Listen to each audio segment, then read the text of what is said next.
Hello and welcome to Talk the Walk. Today we are at Tennyson Down, which was named after the famous poet Alfred Tennyson, who lived at the nearby Farringford House for nearly 40 years.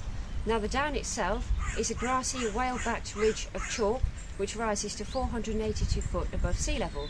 Now as you can see on this side, we are currently here and we shall be walking all the way to the famous Needles Rocks. In orange here you've got the easy walk, which will take you about 30 minutes going round in a loop. You've got the moderate walk lasting about 1.25 hours. Again, that's kind of round loop. And then you've got the more challenging route, which is what we're going to do, which is about 2.5 to 3 hours and leads you all the way up to the Needles. So it's a lovely sunny day and hopefully we'll see plenty of wildlife, and the views from the top are really good. So let's go and see what else we can see on the way.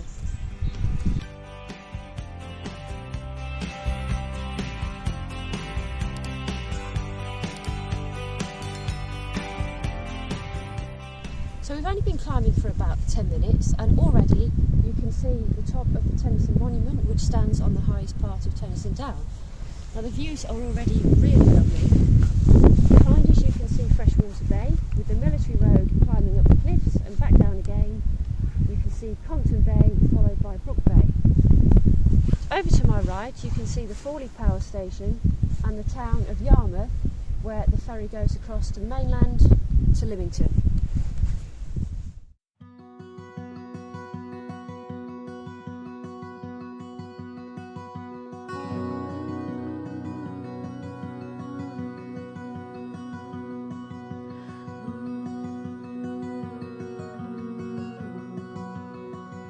We began our walk at Freshwater Bay and have just reached the halfway mark at the Tennyson Monument.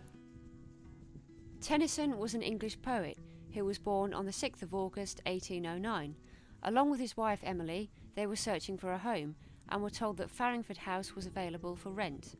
Tennyson went to look at it and found a substantial building in the neo-Gothic style, fashionable at the turn of the 18th and 19th centuries. They made the crossing in a rowing boat so that Emily could see the house as well.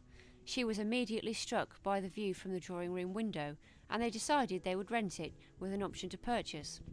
As a compulsive walker, Tennyson could now climb daily onto High Down, which was later given the name Tennyson Down, and sometimes pulled his wife with him in a small carriage.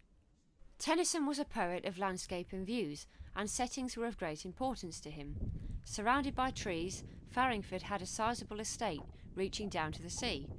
Behind the house was a patch of tangled woodland, known as the wilderness, through which Tennyson opened up the old paths. Close by he built himself a summer house, where he did much of his writing. Among the poems written at Farringford was Maud.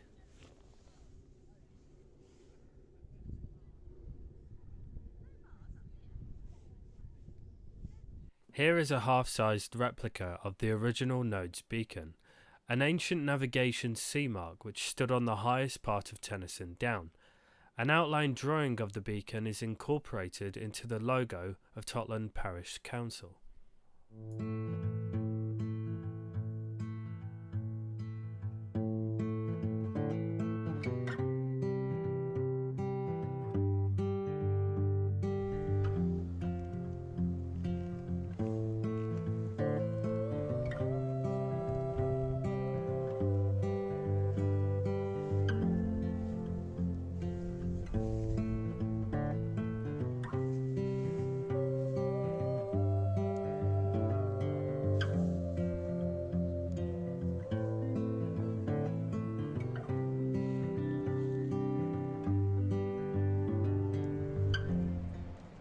Here is the end point of our walk at the Needles, which is the most westerly point on the Isle of Wight.